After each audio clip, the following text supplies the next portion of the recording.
Khabib Nurmagomedov versus Tony Ferguson, who's a better street fighter. With the UFC fight scheduled for 2020 April 18th, everyone is trying to predict who's going to win in the octagon. But have you ever wondered which one of them would be a better street fighter? Khabib Nurmagomedov or Tony Ferguson? Both are awesome fighters in their prime time, but whose skills and tactics would be better for a street fight? And whose tactics should you follow if you are in a street fight? Are you listening? Damn. Hey, my name is Edmund, I'm a Krav Maga expert, and if this is your first time here and you are into Krav Maga, fighting, martial arts and self-defense, make sure you subscribe and hit the bell so you stay in touch with us and you get our new videos. First, let's have a look at their strengths, weaknesses and preferred fighting tactics. And then I'll tell you who, in my opinion, is a better street fighter. Which one of them I would like on my team if I had a street fight. So, Khabib. Stand-up, in my opinion, is about 5 out of 10.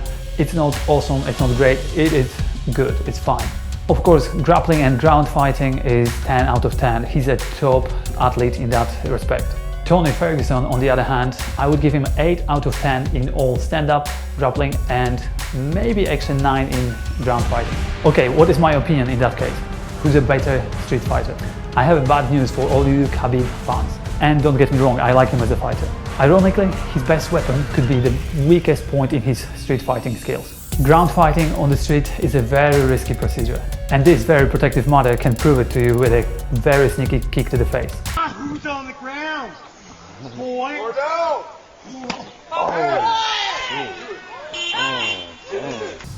Tony Ferguson, on the other hand, is a very versatile fighter, very well rounded.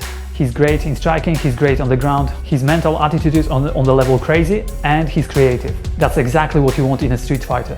In Khabib's defense, because I actually like his style, at least he likes to stay on top and enjoy his ground and pound. That's a much better position than BJJ type of fighters. They tend to wrap around the other person way too much and they can't disengage, as Khabib can. In ground and pound, you can always leave the person and stand up, possibly if you see the other threat. Staying on top with ground and pound always gives you some type of option to stand up and disengage and address possible other attacker. Still, Tony Ferguson in my book is a much better street fighter. He doesn't rely on ground fighting to win his fights. He goes there if needed, but he can also knock people out standing. Let me know what you think in the comments below. And if you are a Khabib fan and I made you angry, just drink a glass of water and look at the facts. As I said before, Khabib is a good fighter, he's an awesome fighter. His strategy works in the octagon. But my professional opinion as a Krav Maga expert, Are you listening? is don't follow his tactic on the street. You will most likely get kicked from another person, like that protective mother. So make sure you subscribe and click the notification button, the bell, to get all our videos. Thanks for watching, I hope you enjoyed it, keep training.